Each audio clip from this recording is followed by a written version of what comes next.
Hey guys, Shane from TrueStim BC here again. Today I'm going to show you how to use your TrueStim device to treat lower back pain. In your TrueStim Pro kit comes two different pads. You got this pad and this pad. This pad doesn't stick to you. It comes with a couple of Velcro straps that you can use to attach to your body. Better used if you're going to be using during exercise or you're moving around the house and you're doing things. This one's better to stick along your lower back, and I'm actually going to show you how to use this pad specifically to treat a couple of sciatica issues. Once you're ready, you take your TrueStim receiver and turn it on.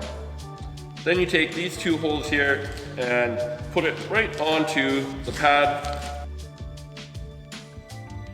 Take the protective coating off and you put it right along the lower back.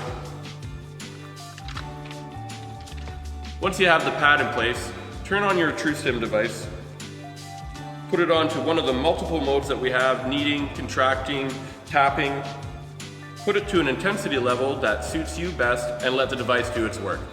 If it's sciatica or sciatic pain that you're dealing with, what you're going to want to do with your TrueStim Pro is use both of the receivers, both of the channels.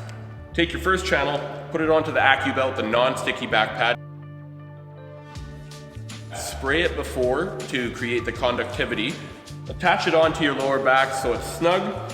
Take your second receiver and attach it to the sticky back pad.